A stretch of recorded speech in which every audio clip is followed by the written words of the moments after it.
Hello there, H+III+T, it's About That Dang on Time. Welcome to another edition of This Week. We're talking about This Week in the WWE because there are no other sports seasons at the moment, so we're just talking about the WWE.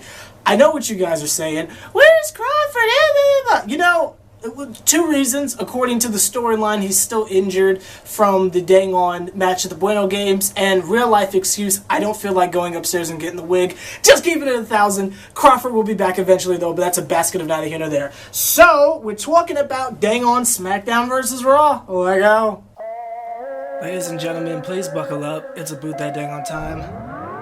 I'd like to introduce you to the Careless Hearts. Kill him, DJ.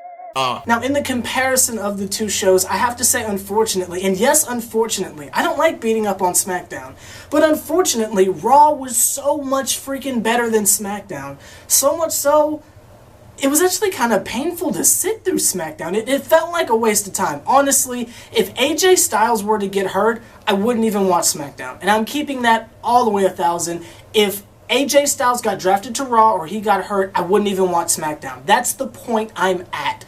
SmackDown is TNA level entertainment. Only reason why I keep up with TNA is because of Jeff Hardy. Like, it's at that point to where I'm just following one person. I don't care about Randy Orton and Bray Wyatt. I don't care about The Miz and Dolph Ziggler. I don't care about the SmackDown Women's Championship. I don't care about the tag team crap. I only care about AJ Styles. Just being all the way 1,000 with you. But let's get into the dang old foolishness. Now for Raw. And I hope I'm sitting in a way to where I can have Raw and SmackDown on the screen. If I'm not, and it's like on top of my face, I apologize. I just kind of jumped into this. Shout out CM Punk, by the way, but that's not here nor there. First question we got to ask with Raw, where the freak was Triple H? I mean, Raw had its weak points too, but it's still better than SmackDown by comparison. I just have to ask where Triple H was. The big cliffhanger from last week is what's going on. Why did Triple H turn on Seth Rollins and specifically handpick Kevin Owens to be champion? We didn't get an answer for that. Triple H wasn't even there. I mean, it was brought up all throughout the night, but the man wasn't there. It was about as anticlimactic as when we had, like, the night after SummerSlam, and Randy Orton nor Brock Lesnar were on Raw or SmackDown. Like, it was just blowing my mind. Randy Orton was on SmackDown, but nobody cares about SmackDown. It just blows my mind. One of the biggest swerves since Seth turned, probably since Seth turned on the Shield or Undertaker losing. And you don't follow it up with anything? Again, lightning in a bottle and you just unscrew it. I don't understand that. Well, that's a basket of neither here nor there. The whole Mick Foley versus Stephanie McMahon angle. You guys know how I feel about having authority figures being the pinnacle of the show. I don't like it. I think it's milking stuff and I think it's stupid. Kind of like how SmackDown opened up with a yes chant. But I feel like the focus should be on the WWE superstars and not so much the authority, whoever that may be on Raw or SmackDown. But the back and forth between Stephanie and Mick Foley, I found interesting because I thought it was going somewhere. Unfortunately, it didn't. It didn't go anywhere.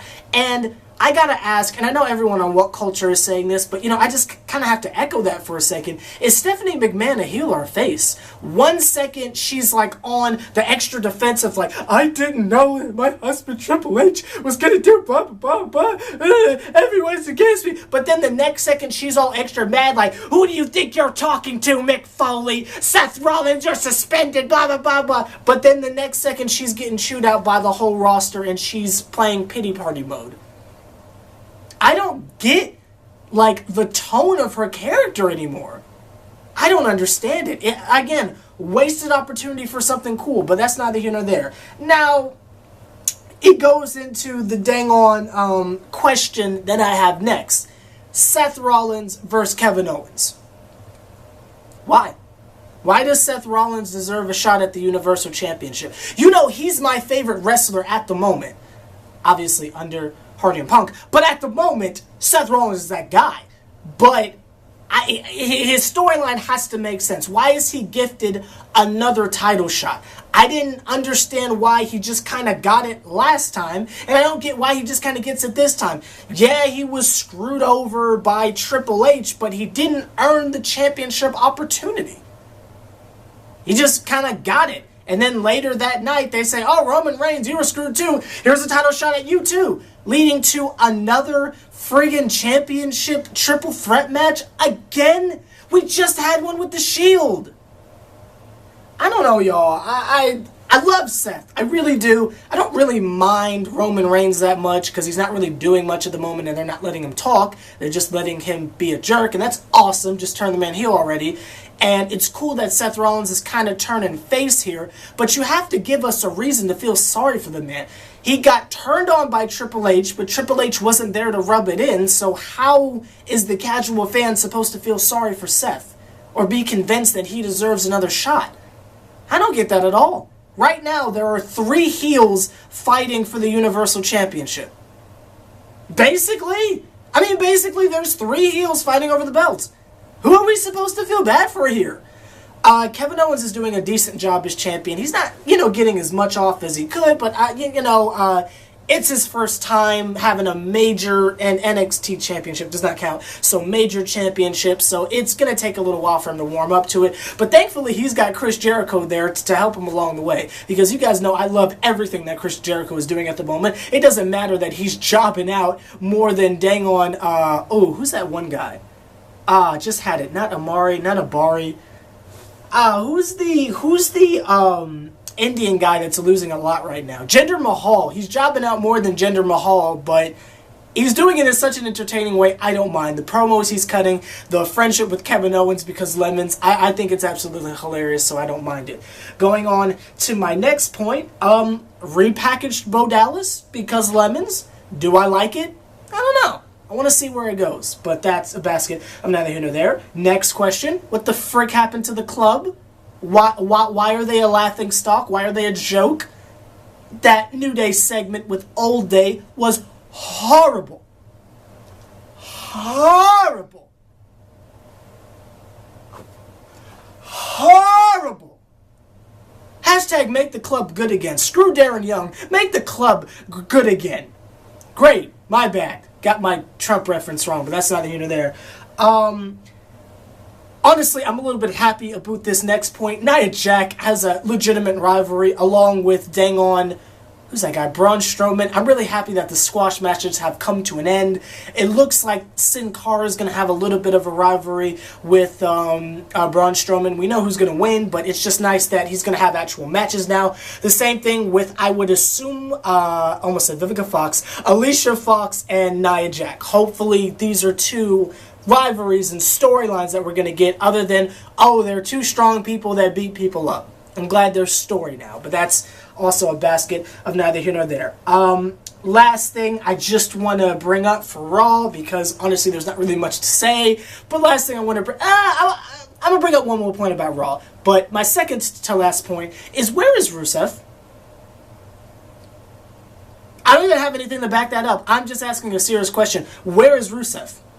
He's a pretty major champion, one of the main storylines on Raw. Where's Rusev? Do you not have enough slots in the 3-hour little time period you got on USA? The frick is Rusev? Last point I gotta say about Raw is, again, we know that dang on, and I don't even remember who he's facing, just to keep it all the way 1,000 with you guys. I think he's fighting, I can't remember who he's fighting. Kevin Owens, I think. I don't know. But we all know Roman Reigns is going to beat whoever it is he's going to fight to join the triple threat. I just don't know why they're dragging it on like this. I feel like the whole thing could have been solved if in the beginning segment we validated why Seth Rollins was getting this title shot by giving it to Roman Reigns and just saying up front it's a triple threat match. Don't drag it on. Don't pretend like we don't know what's going to happen. And if Roman does lose to progress the storyline with something else, gosh dang it, I would be okay with that. I'm going to keep it all the way 1,000 with you. And it might be Chris Jericho, I think. But that's not here nor there. Dang, Chris Jericho got a job out twice. That's a shame. But that's not here nor there. If this spirals into a Jericho and Reigns feud, I'd be okay with that. Maybe Jericho could help Roman Reigns. But that's a basket of neither here nor there. Time to go to SmackDown. I have 2 notes for SmackDown. Literally only 2. The first one is the Usos turned heel. It's interesting. I'll give it that. I don't know why, but it's interesting. Well, there's way too many faces on there, so I guess it makes sense, but it happened, and that's about all I can say. It was interesting, and I figured it was worth bringing up. And let's play a game called Why is AJ Styles Mad?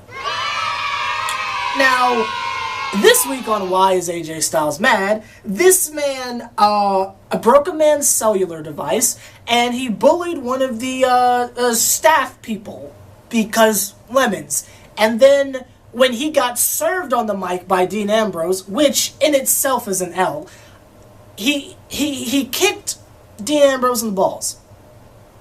Didn't hit a Styles Clash, not a phenomenal elbow or forearm or whatever. There was no pipe bomb to go into the next pay-per-view. He just kicked him in the balls, and that was the end of SmackDown.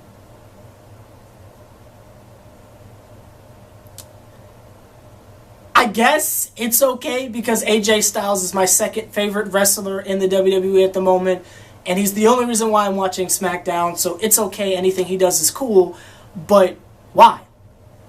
Why is AJ Styles mad? He beat John Cena. Shouldn't he be happy? I can see why Dolph Ziggler was mad, but why is AJ Styles upset? He was embarrassed because he, landed on his balls on the top rope. That's not a storyline. That's like arithmetic cause and effect. It's like physics. That's not a storyline. That's just he hurt himself, now he's mad. Like, that's not a thing. You can't make that a thing, WWE. Please use AJ Styles right. Don't waste this opportunity. And please, if AJ Styles loses this Sunday, make it be because Dean Ambrose turned heel. Don't you dare have AJ Styles put over another member of the Shield.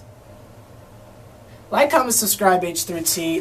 This weekend is Backlash. I'll do a Prediction King for it, and I'll be sure to review it on Monday morning, I guess.